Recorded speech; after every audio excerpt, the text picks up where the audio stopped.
svima ljudi, moje ime je Donald Duck, a on je Mark Pickenberg. Tako je, mi smo sa kanala Čelične komšije. Tako je, kao što vidite, mi se nalazimo... A ne znamo gdje. Tako negdje je. u divljini. Ovo je divljina, ili ti džungla. Ovo je naš najnoviji serijal.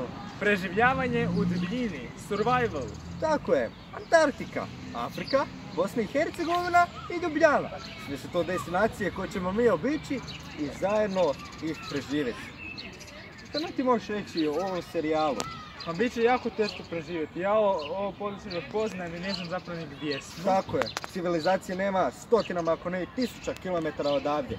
Nigdje ničega, hrane, vode, lijepih žena, ovo zadnje niste čuli. To je potpuno nebitno. Najvažnije je preživjeti i biti živ i zdrav. Zato smo ponijeli samo najosnovnije stvari. Tako i sad ćemo vam pokazati.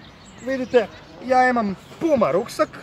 Ne reklamiram, jedino ako gospoda iz Pume ne žele da ih reklamiram, ja onda hoću.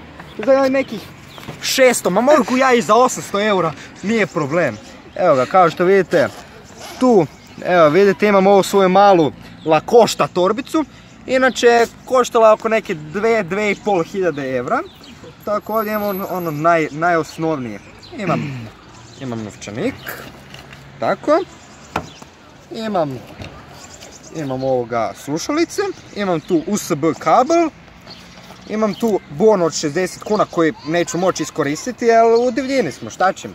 Imam tu ovaj adapter da ga mogu gurnuti negdje u neku životinju, u gusicu i da se može napuniti. I ono najvažnije, da se ispeče. Pa logično, može, ima više prenos. I naravno jedno labelo, ne mogu ići u divljinu sa ispucalim usnicama. I imamo još tu neke važne stvarčice. Evo imamo još jedan novčanik koji pripada gospodinu Pickenbergu.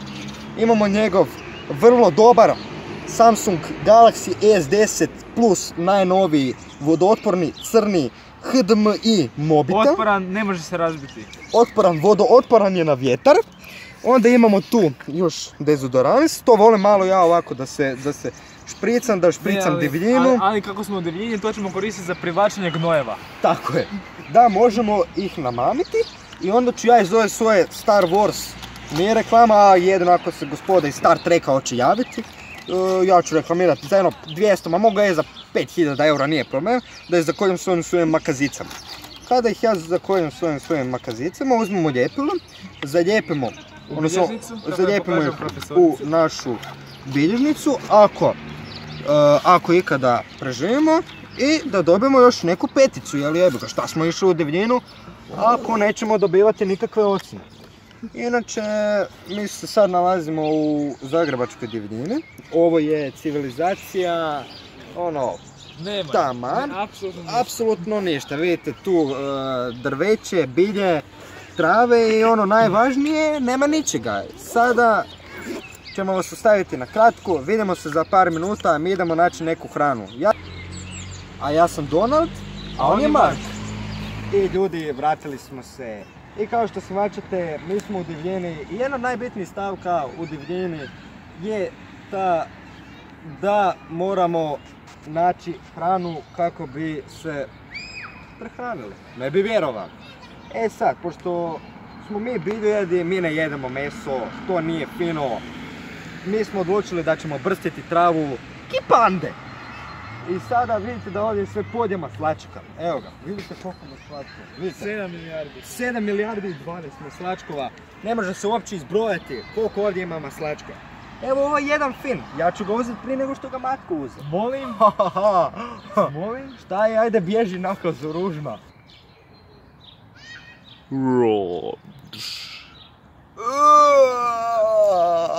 Sad. Ne! Moj maslačak! Sad. No!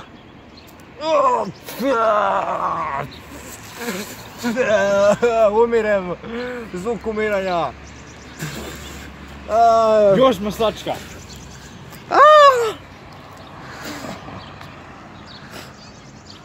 Ja umirem! Mark, zašto si me izdao u ovoj divljini?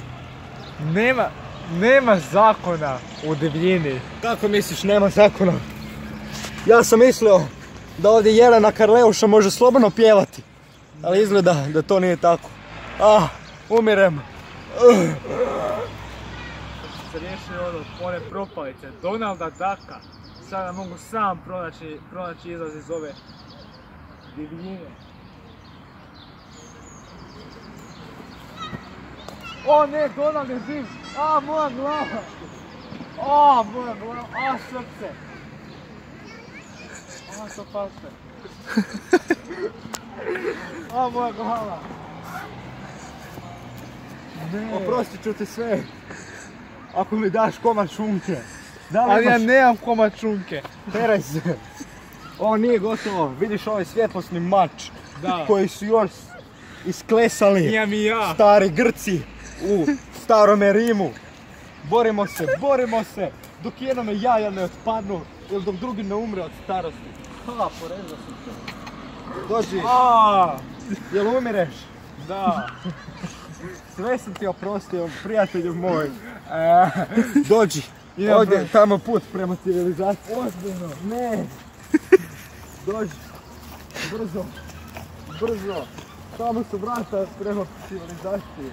O moj Bože, ne. To je nemoguće. Znate li zašto, ljudi? Znate li zašto? Jer mi zapravo... Trebali smo iz divljine, ali sada je pitanje kako ćemo doći ponovno u našu predivnu Garešnicu, našu lijepu, staru, fino, ličenu, zahrđalu kutiju za cipele broj 44 muških Adidas Air Max tenisica. Kako? Mogli bismo pozvati taksi, ali ja sam zadnjih pare dao na medvjedu što me tražio. Jao, a ja sam svoj zadnji dao na burek ništa nisi čuo. Ja sam isto tako jeo travu, kao i ti, čitavo vrijeme. Mogli bismo jedino stopirati, mislim da je to najbolja ideja. Mogli bismo. Ajdemo. Idemo.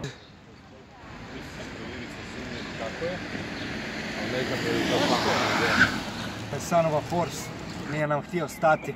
Ali nema veze, sudario se kasnije. A pokoj mu u duši, šta ćeš jedničak.